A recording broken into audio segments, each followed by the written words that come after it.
বাগদাদের বিখ্যাত আব্বাসী খলিফা হারুন রশিদ এমনই এক মানবতাবাদী মানুষ ছিলেন, যিনি নিজের রাজ্যের অবস্থা বোঝার জন্য রাতে বেশভূষা বদল করে নিজ শহর, গ্রাম এবং অলিতে গলিতে হেঁটে বেড়াতেন। এভাবেই আনন্দোচ্ছল সুখী বাগদাদের দিন রাতের অনেক আশ্চর্যজনক মনোমুগ্ধকর গল্প জন্ম নেয় আলিফ লায়লাতেও। একদিন বেশভূষা বদল করে খলিফা হারুন রশিদ এক গলিতে ঘুরে বেড়াচ্ছিলেন। সাদিকা, আমাদের ভেতরে যেতে দাও। না, ভেতরে যেতে দেব না। এখন কি হবে? চিন্তা করো না বুশরা। সাদিকা, আমাদের ভেতরে যেতে দাও। না, কিছুতেই যেতে দেব না। আমাদের যেতে দাও। এটা আমার স্বামীর ঘর। এটা আমারও স্বামীর ঘর।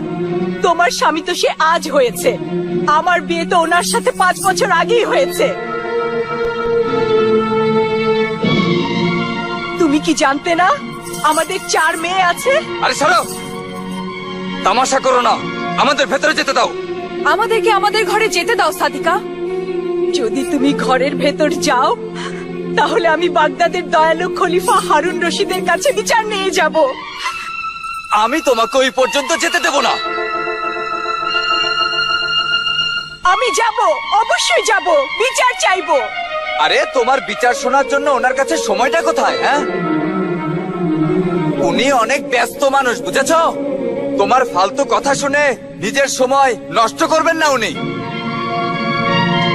আমি আমার এই জীবন ছাড়ো। দিয়ে দেব, আর তোমার জীবন নিয়ে নেব। ছাড়ো, ছাড়ো।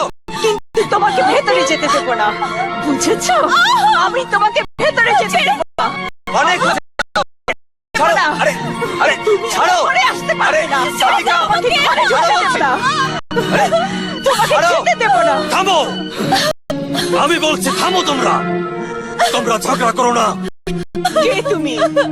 আমি আমিরুল মুমিনিন, খলিফা হারুন রশিদের এক বিশ্বস্ত খাদেম।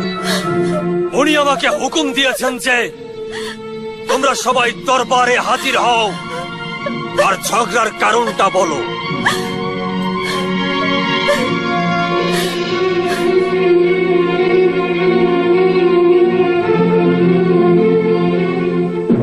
বলো আসামি রফিক, বলো।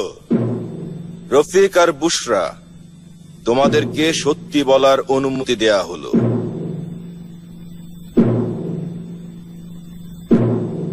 তোমাদের ঝগড়ার মূল কারণটা কি? এই ঝগড়ার মূল কারণ দ্বিতীয় বিয়ে। আমার স্বামী দ্বিতীয় বিয়ে করেছেন। আমিরুল মুমিনিন।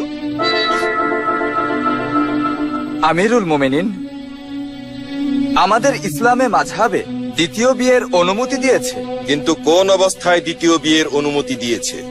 স্ত্রী যদি বন্ধ্যা হয়, যদি বাচ্চা জন্ম দিতে না পারে, অথবা শরীর সব সময় অসুস্থ থাকে, অথবা দ্বিতীয় বিয়ের জন্য যদি প্রথম স্ত্রী অনুমতি দেয়, তবেই স্বামী দ্বিতীয় বিয়ে করতে পারে। তুমি কি দ্বিতীয় বিয়ে করার আগে তোমার প্রথম স্ত্রীর অনুমতি নিয়েছিলে? জি না। তাহলে তুমি গুনাহগার।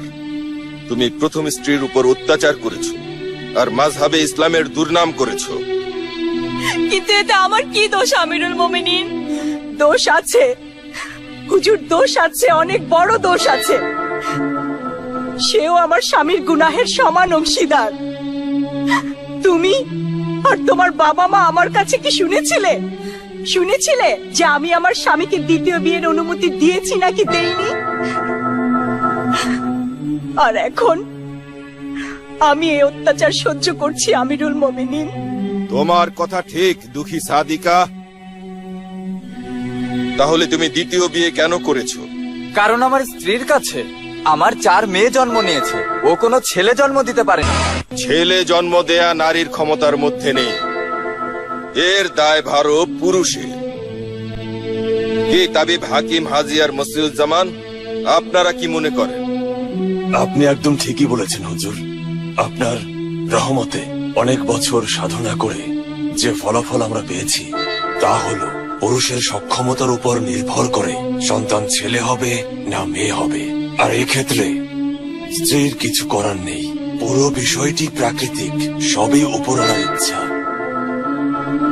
হুজুর, আল্লাহ যা নির্ধারণ করেছেন সেটাই সঠিক। মেয়েরাও তো মানুষ, আল্লাহর সৃষ্টি।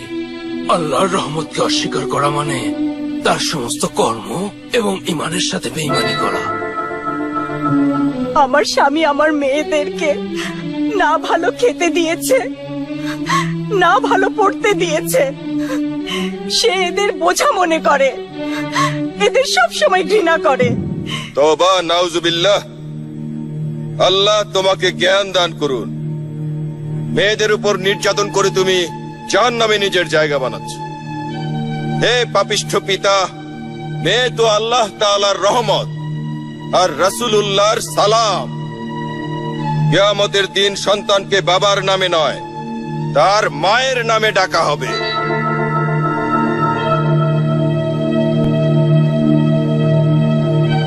কত বড় সম্মান নারীদের! মায়ের পায়ের নিচে বেহেশত। এই দুনিয়া মেয়েদের জন্যই বানানো হয়েছে। মেয়েরাই বড় বড় পয়গম্বরের জন্ম দিয়েছেন। বড় বড় ওলি আল্লাহ, দরবেশ, গোষ্ঠী প্রধান আর যোদ্ধারা মায়ের কোলেই লালিত পালিত হয়েছে।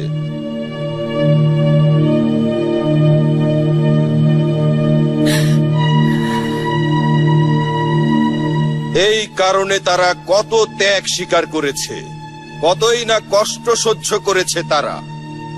অনেকেই স্ত্রীকে তার দাসী বানিয়ে নিয়েছে। আর তুমি এটা কিভাবে ভুলে গেলে যে তোমাকেও এক নারী জন্ম দিয়েছে, আর ওই নারীও কারো না কারো মেয়ে। আমি খুবই লজ্জিত। আজ পর্যন্ত মেয়েদের একটা বোঝা আর ঘৃণ্য মনে করতাম।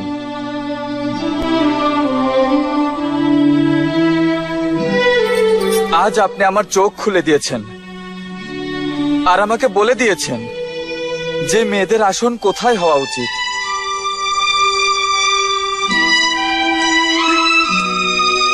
আমার বাচ্চারা,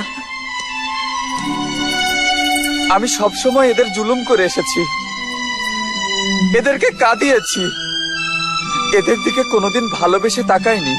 আমার বাচ্চারা, আমাকে মাফ করে দাও। মেয়েরা তো খুব নিষ্পাপ হয়।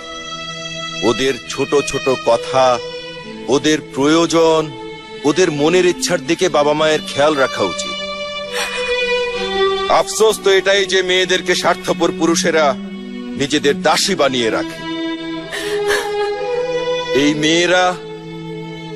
এই মেয়েরা ছোটবেলায় বাবা মার সাহায্য নিয়ে, যৌবনে স্বামীর ছায়ায়, আর বৃদ্ধ বয়সে নিজের সন্তানের রহমতের উপর অসহায় জীবন যাপন করে। এজন্যই আমি বলি, মেয়েরা নিজেদের শ্বশুর বাড়ি গিয়ে শুধু সেবা আর সেবাই করতে থাকে। তাই আপনার মেয়েকে অনেক শিক্ষিত করুন, ভদ্রতা করা শেখান, যেন সে পুরুষের দাসী হয়ে না থাকে। আর অসহায় জীবনে পা দিলে সম্মানের সাথে খেতে পারে। মনে রেখো, ছেলের থেকে মেয়েরাই বাবা মাকে বেশি ভালোবাসে।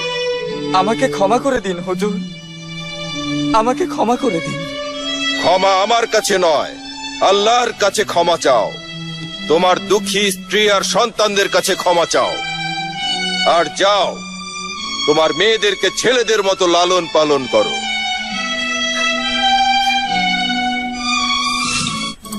আমাদের সবার প্রিয় খলিফা শুধু সিংহাসনে বসে হুকুমই করে না, বরং এক দায়িত্বশীল পিতা, একজন ধর্মীয় শিক্ষক, এক সুবুদ্ধির ওস্তাদের মতন আমাদের মতন সাধারণ মানুষের খোঁজ খবরও রাখেন। উনি শুধু খোঁজই রাখেন না, তাদের সবাইকে সাহায্যও করেন এবং তাদের জীবন ধারণের উপায়ও শেখান। ওনার কাছে ধনী আর গরিব সবাই সমান।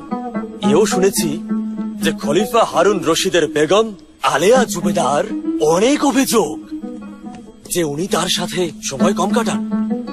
আশ্চর্য। হুজুরে আনোয়ার, আজ আমার ইচ্ছা যে আমি আপনার সাথে মহলের ওই কিনারায় যাব যেখানে আপনি আমার জন্য সুবেদা মহল বানিয়েছেন। বিশ্বাস করুন, আমি তাহলে অনেক খুশি হতাম বেগম আলেয়া, কিন্তু আজ আপনি আমাকে ক্ষমা করুন। সন্ধ্যা হতে যাচ্ছে আর আমাকে কর্তব্য পালনের জন্য মহলের বাইরে যেতে হবে। আপনার মতো কর্তব্যশীল স্বামীর বেগম হওয়া তো আমার জন্য ভাগ্যের ব্যাপার। আর এটা ভেবে আমি আরো অনেক বেশি খুশি যে সময়টা হয়তো আপনি আপনার স্ত্রীর সাথে কাটাতেন সেটাও আপনি আপনার জনতার ভালো আর সেবার জন্য ব্যয় করেন। এই জন্যই তো আপনার সাথে আমার এই সম্পর্ক বেগম। এই কথা বলেই আপনি আমার কর্তব্য পালন করতে বলেন। যখন এমন হৃদয়ের একজন বেগম স্বামীর আনন্দে ও কাজে অংশ নেয়, তখন স্বামী তার ভালো কাজে অবশ্যই সফল হয়। আপনার সময় হয়েছে জাহাপনা, এবার আসুন, দেরি হয়ে যাচ্ছে। জানি না কত বসন্ত চলে গেছে, কিন্তু আমি আপনার মনের আশা এখনো পূরণ করতে পারিনি। আমি সত্যিই অনেক লজ্জিত বেগম। আল্লাহর ওয়াস্তে আমাকে মাফ করে দিন। না না, মাফ চেয়ে আপনার এই দাসে কিভাবে লজ্জা দেবেন না জাহাপনা।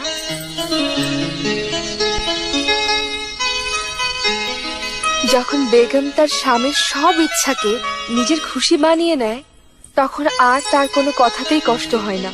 আর এই ব্যাপারে আমি খুব ভালোভাবেই জানি জাহাপনা, যে মানুষটা আপনার কাছে পৌঁছতে পারে না, আপনি তার কাছে পৌঁছে যান।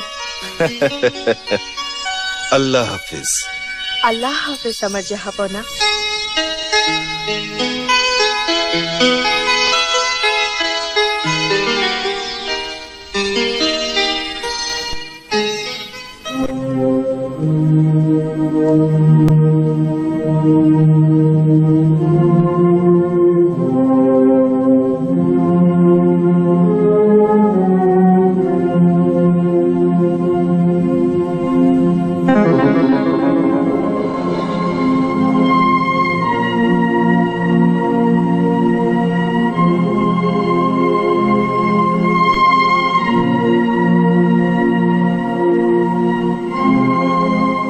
চলো নজিরে আজম।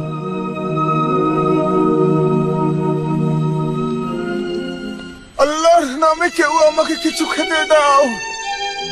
এই ক্ষুধার্ত ফকিরকে কেউ কিছু খেতে দাও। আমি 3 দিন ধরে কিছু খাইনি। কেউ এই ফকিরকে কিছু খেতে দাও, নয়তো আমি ক্ষুধায় তরপাতে তরপাতে মারা যাব। আমাকে কেউ খেতে দাও। আল্লাহর নামে কেউ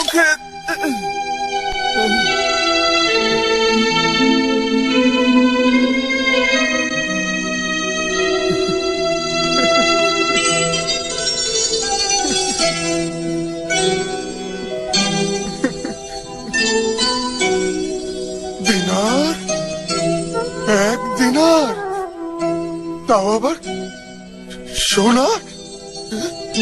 শুক্রিয়া, শুক্রিয়া আমার সাহায্যকারী বন্ধু। তোমাকে অনেক অনেক শুক্রিয়া। আল্লাহ তোমাকে সুখে রাখবে।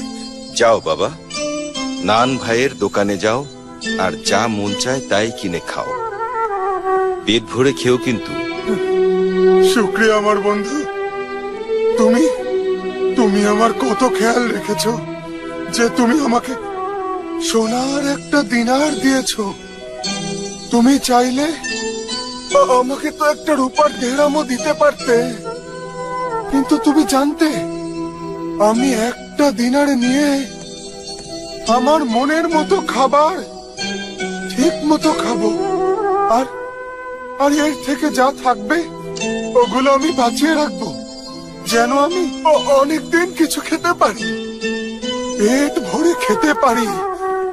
শুক্রিয়া আমার মহান বন্ধু। তোমার তোমার অনেক অনেক শুক্রিয়া। আমার শুক্রিয়া করে আমাকে লজ্জা দিও না। শুক্রিয়া তো আল্লাহর, যিনি আমাকে উসিলা বানিয়েছেন যাতে তোমার সেবা করতে পারি।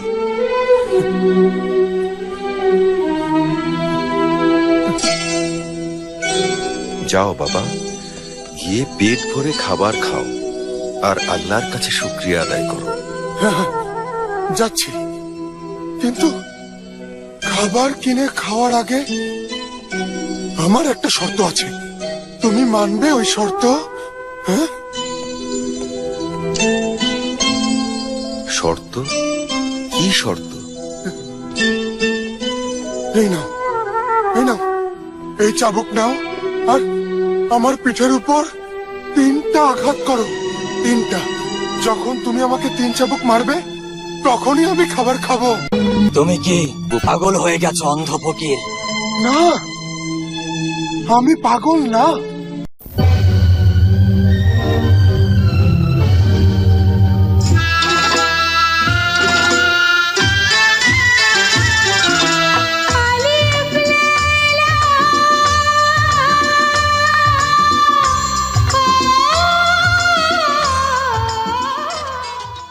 আমি পাগল না, আমি আমি একদম সুস্থ মানুষ। এই এই চাবুক নাও, আর আমার পিঠের উপর 3 চাবুক করে মারো। নাও, যে আমাকে ভিক্ষা দেবে, যখন সে আমাকে চাবুক মারবে তখনই আমি খাবার খাবো। না, আমি তোমাকে চাবুক মারবো না। আমি আমার হাতে এই অত্যাচার করতে পারবো না। যাও বাবা, আর গিয়ে খাবার খাও। তো তাহলে ঠিক আছে, আমি কোনো খাবার খাবো না। যাও বাবা, তুমি আমাদের কষ্ট দিচ্ছ। আরে কষ্ট তো তুমি আমাকে দিচ্ছ। এই নাও, এই নাও চাবুক, আর আর আমার পিঠের উপর 3 চাবুক মারো।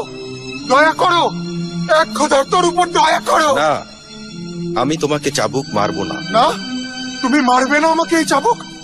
ঠিক আছে, তাহলে তোমার দিনারও নিয়ে যাও। আমি চাই না তোমার এই দিনার। আল্লাহর নামে এই ক্ষুধার্ত ফকিরকে কেউ খেতে দাও। আল্লাহর নামে কেউ খেতে দাও। আল্লাহর নামে কেউ আমাকে কিছু খেতে দাও। আমি গত 3 দিন ধরে কিছু খাইনি। আমি খুব কষ্টে আছি উজিরে আজম। আমাকে কিছু খেতে দাও। এই ফকিরের ক্ষুধা, এর আরতি, এর প্রার্থনা না আমি শুনতে পারছি, না দেখতে পারছি। ও আল্লাহ বান্দা, এই গরিব অন্ধের উপর একটু দয়া করো। আমাকে কিছু খেতে দাও। তোমরা কেউ কিছু খেতে দাও। এই অন্ধ ক্ষুধার্ত ফকিরকে মারতে আমি কিভাবে হাত উঠাবো? তাহলে আমি ক্ষুধায় মরেই যাব। না আমি ওকে চাবুক মারতে পারবো, কিছু খেতে দাও। আর না আমি ওর ক্ষুধা মেটাতে পারবো। আল্লাহর নামে কেউ আমাকে কিছু খেতে দাও। আমাকে কিছু খেতে দাও, না হলে আমি ক্ষুধায় মরে যাব। কেউ আমাকে কিছু খেতে দাও। হে আল্লাহ, কিছু খেতে দাও। তুমি আমার নেকি আর ধৈর্যের এই কেমন পরীক্ষা নিচ্ছ? দয়া করো আমার উপর, খেতে দাও। আর দয়া করো এই অন্ধ ফকিরের উপর। আল্লাহর নামে কেউ কিছু খেতে দাও।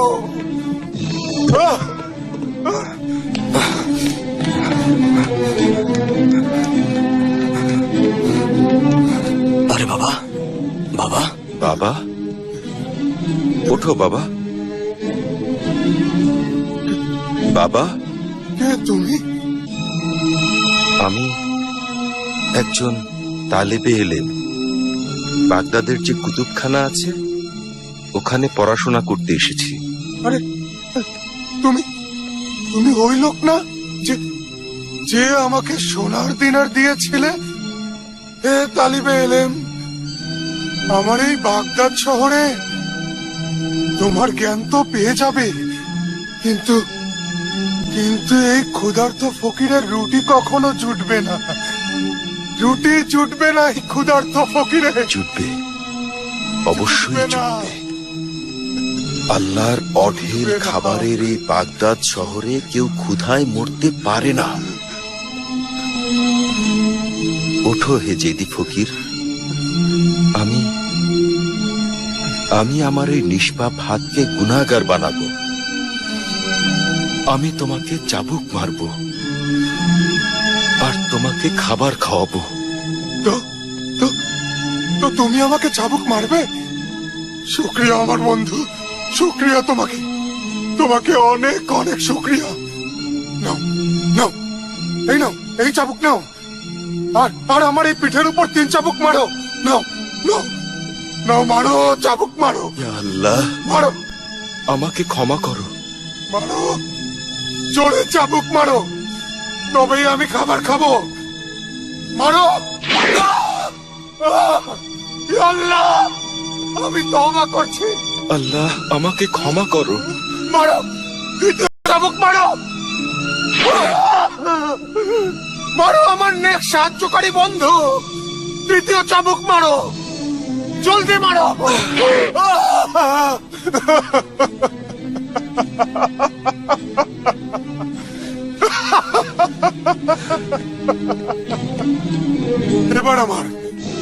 এবার আমার দিনার দিয়ে দাও, আর আমার চাবুকও দিয়ে দাও। আজ আমি পেট ভরে খাবার খাবো, পেট ভরে খাবো আজ আমি। আরে চাবুকও দাও।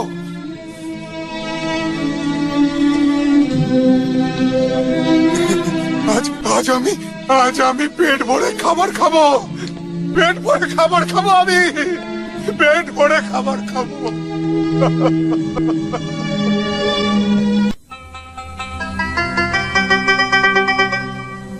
ইয়া আল্লাহ, তোমার লাখ লাখ শুক্রিয়া।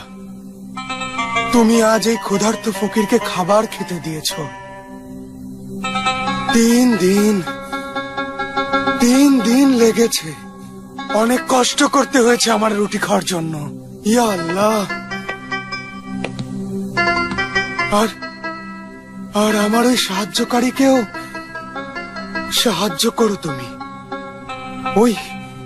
ওই ভালো মনের মানুষকে সব সময় ভালো রেখো, তার মনের সকল ইচ্ছা পূরণ করো।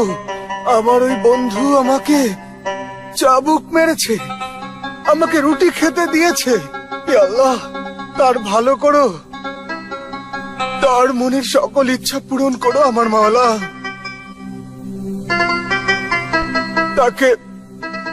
তাকে এমন ভালো মানুষ বানিও জানো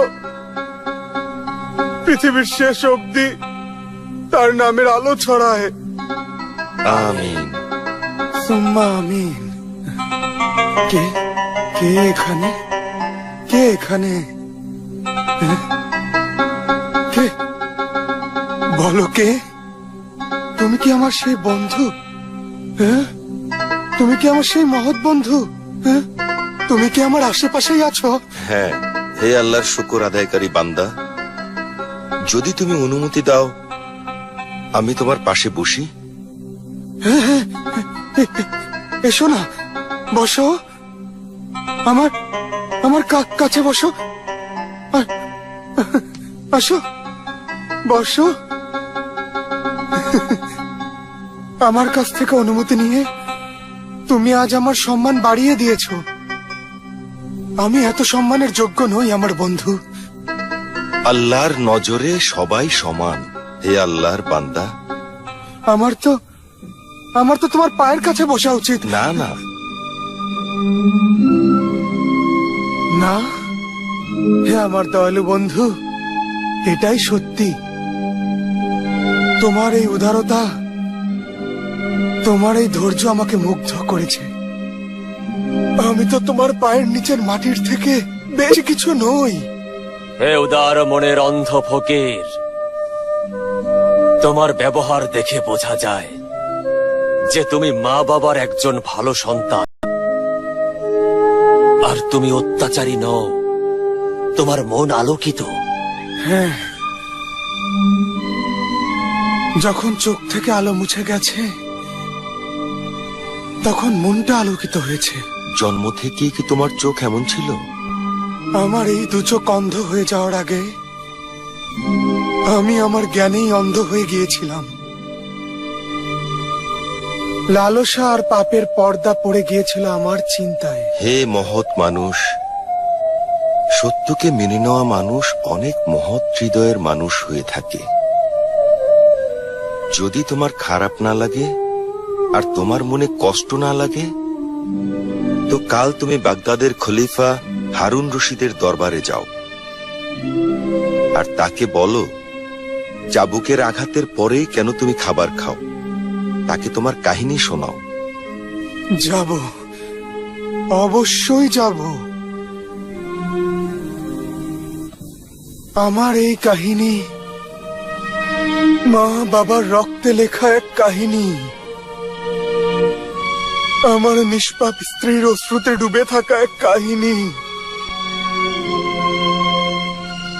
আল্লাহর আদেশ, আর আমাদের নবী রাসূলও এই আদেশই দিয়েছেন যে মা বাবাকে সম্মান দাও, ওনাদের সেবা করো, ওনাদের কথা শুনে চলো। মা বাবাকে রাগিও না, তাদের মনে দুঃখ কখনোই দিও না, ওনাদের উপর অত্যাচার করো না। ওনাদের অভিশাপ নিও না, তাদের বার্ধক্যের সুযোগ নিও না, নয়তো জাহান্নামের শাস্তির আগেই, এই দুনিয়ায় মরবার আগেই আল্লাহ তাআলা পাপিষ্ঠ সন্তানকে শাস্তি দেবে। আর আর এই শাস্তি আমি পাচ্ছি। পেয়ে গিয়েছিলাম মা বাবার সাথে সম্পর্ক আর স্থান কত স্বর্গীয় হয়। আমি ভুলেই গিয়েছিলাম মায়ের পায়ের নিচে জান্নাত, আর বাবার এই স্নেহের ছায়া ওই আসমানের থেকে উঁচু হয়।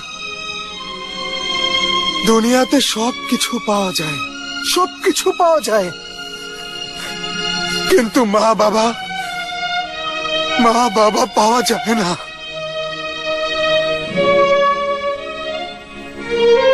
আজ আমি সবকিছু হারিয়েছি, সবকিছু। আমার আম্মা জান, আমার আব্বা জান, সবাইকে আমি হারিয়ে ফেলেছি। মা বাবার উপর কড়া অত্যাচার এখন আমার সাথেই হচ্ছে। আমার নিষ্পাপ স্ত্রীর দুঃখ আমার হৃদয় থেকে ঝরছে,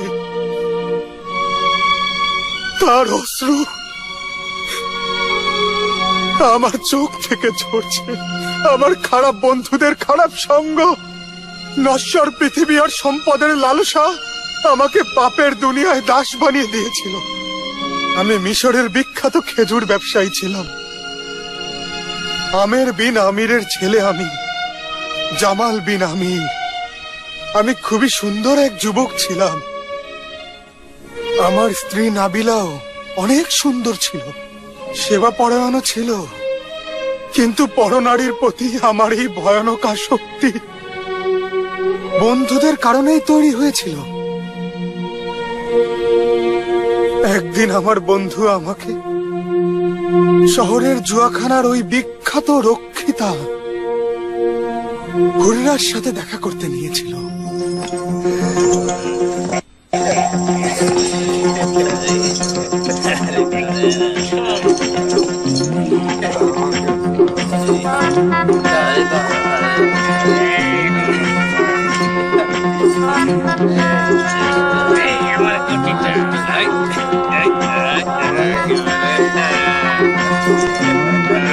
খাওয়াব, হাসেম, তোমরা আমাকে কোথায় নিয়ে এসেছো ভাই? ওখানে, যেখানে নিয়ে আসা তো অনেক সহজ ছিল, কিন্তু এখান থেকে যাওয়াটা অনেক কঠিন। কেন? কারণ শহরের বিখ্যাত রক্ষিতা হুররাকে যে এক নজর দেখেছে, তাকে বারবার দেখার জন্য সে পাগল হয়ে ওঠে। সে কি দেখতে এতটাই সুন্দরী? হ্যাঁ জামাল, পড়ি সে পড়ি। তার কথায় সুরের মূর্ছনা জাগে, তার প্রেমে বাতাসও ব্যাকুল থাকে। সে স্বপ্ন চুরি করে নেয়, সে যেন প্রেমের দেবী। সে এক নেশার মতো জামাল।